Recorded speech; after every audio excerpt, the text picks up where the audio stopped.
अस्सलाम वालेकुम। शुरू अल्लाह ताला के नाम से जो बड़ा मेहरबान और निहायत रहम करने वाला है। मज़े मज़े की रेसिपीज़ बनाई होंगी आप सब ने अफ्तारी में, ईद में। तो चलें एक और नई रेसिपी ट्राई करते हैं, बोनलेस चिकन हांडी। इसको हम बोनलेस चिकन हांडी भी कह सकते हैं, लेकिन इसमें कुछ चीज़ें ऑप्शनल हैं, तो वो मैं आपको आगे चल के बताऊँगी। इसके साथ मैंने बनाए थे चीज़ पराठा, जो कि बच्चों के मोस्ट फेवरेट हैं। तो चलें पहले हम पराठे की रेसिपी शेयर करते हैं। इसके लिए आपने लेना है 2 एंड हाफ़ कप मैदा, उसके अंदर 1 साश ईस्ट का ऐड करना है। उसके बाद आपने ऐड करना है 1 टेबलस्पून सॉल्ट और 2 टेबलस्पून ऑयल। ये सब कुछ आपने अच्छी तरीके से मिक्स कर लेना है और इसकी एक ज़बरदस्त सी डो बना लेनी है।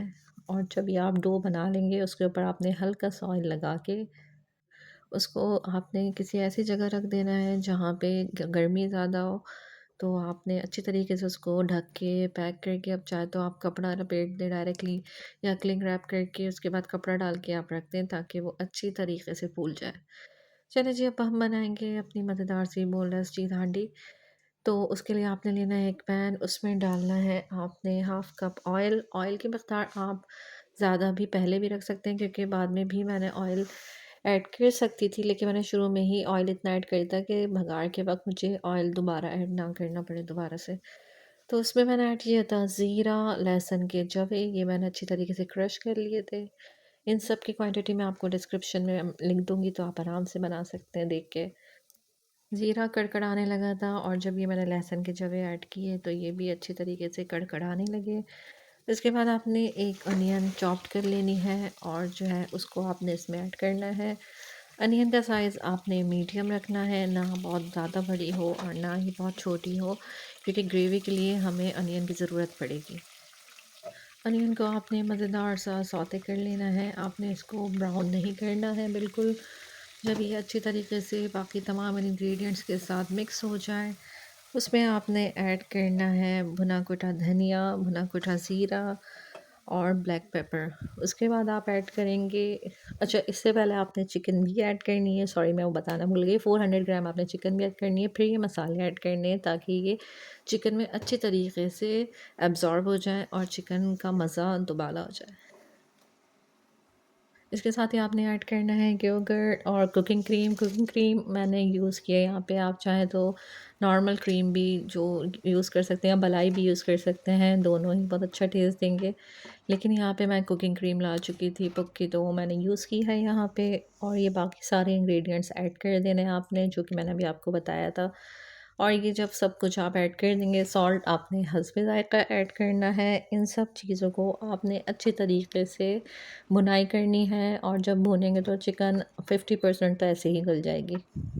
भुनाई के बाद आपको बहुत ज़्यादा देर इसको बनाने में नहीं लगेगी। आपकी ये थोड़ी देर के लिए आप इसको कम आँच पे रखेंगे तो ये बहुत जल्दी ऑयल अलग हो जाएगा और ये अच्छी तरीके से डन हो जाएगी। अच्छा, यहाँ पे मैंने ग्रीन चिली एक ऐड की थी, क्योंकि मैंने ब्लैक पेपर ज़्यादा ऐड किया था। तो ग्रीन चिली तो आपके लिए ऑप्शनल है, आप चाहे तो ऊपर से सर्विंग कर दें, चाहे तो चॉप्ड करके आप इसमें भी ऐड कर सकते हैं। जब ये आपकी कढ़ाई में इस तरह के बॉयल्स आने लगे तो इट मीन्स कि ये कुक हो गई है। आपने अगर इसे ग्रेवी ज़्यादा रखनी है तो आप इसको बहुत ज़्यादा मत भूनिएगा, लेकिन अगर आपने इसको भुना-भुना रखना है तो आपको इसको थोड़ी देर और पकाना पड़ेगा। लेकिन अगर आपको पराठों के साथ सर्व करना है तो इसकी आपको ग्रेवी थोड़ी रखनी चाहिए। मैंने यहाँ पे थोड़ी ग्रेवी रखी थी और साथ में अब मैं बनाने लगी हूँ मज़ेदार से चीज़ पराठा। ये मैंने आटे को निकाल लिया है। उसके बाद मैंने इसको 3-4 मुक्के लगाए, खूब इस पे थोड़ा-सा गुस्सा उतारा और फिर मैंने इसको अच्छे तरीके से इसको डो बनाने के बाद इसके पेड़े बना लिए। तकरीबन मेरे 4 बड़े-बड़े पराठे बन गए थे। मैंने इसके अंदर भरा है मोज़रेला चीज़। आप चाहें तो मोज़रेला चीज़ के साथ धनिया ग्रेट करके भी डाल सकते हैं, वो आपकी चॉइस है। लेकिन मैंने यहाँ पे डायरेक्टली मोज़रेला चीज़ भर के इसके अंदर जो है इसको बनाना शुरू कर दिया था। आपने इसी तरीके से सारी डो बना के रख लेनी है ताकि आप ईज़िली जल्दी-जल्दी सारे पराठे एक साथ बनाते जाएँ। तो ये मैंने इस तरीके से डो बना के और भर-भर के फिलिंग करके मैंने रख लिए थे। इसके बाद मैंने तवे को गरम करके इस पे जो है ये पराठे डालना शुरू किए। तवा थोड़ा हीट अप आपका होना चाहिए ताकि आप जब ये पराठा डालें तो जब ये एक तरफ से बबल्स आने लगें तो इट मीन्स कि ये पराठा जो है एक तरफ से सिक गया है। फिर आपने थोड़ी देर में इसको पलटना है और मैंने यहाँ पे लूट पाक का बटर ऐड किया था इसमें। कि मैंने इस पे लूट का बटर इस पे लगाया था। घी या ऑयल कुछ नहीं लगाया था, बटर से इसको सेका था। इसकी शक्ल इतनी ज़बरदस्त आई थी, प्लस टेस्ट भी बहुत मज़े का था। आप ज़रूर ये बनाएं और चाहें तो आप किसी भी कढ़ाई के साथ ही बना सकते हैं। यहाँ पे इसके एक तरफ से बबल्स देखे आना शुरू हो गए हैं, तो इसके बाद मैं इसको जो है पलट दूँगी ताकि ये सिका हुआ आपको दिख जाए। इसके बाद मैंने इस पे बटर लगाया है और ये इतने अच्छे पराठे बने थे कि ना तो ये फटे और ना ही इसमें कोई मसला हुआ, बिल्कुल परफेक्टली साइज़ के बने थे ये। आप देख लीजिएगा, ये फूले भी इतने ज़बरदस्त, बहुत ज़बरदस्त पराठे बने थे। आप ज़रूर ट्राई करें और मुझे बताएँ आपकी ये रेसिपी कैसी बनी। अच्छा, मैंने काफ़ी अर्से पहले तकरीबन 2-3 महीने पहले भी 2 तरह की हांडी मैंने इसमें शेयर की थी अपने चैनल पे। वो भी सबको बहुत पसंद आई थी। आप ये वाली भी ज़रूर ट्राई कीजिएगा और साथ में इसके साथ चीज़ पराठा ज़रूर बनाइएगा। इतनी आउटस्टैंडिंग इसकी शक्ल प्लस इसका टेस्ट बहुत मज़े का था।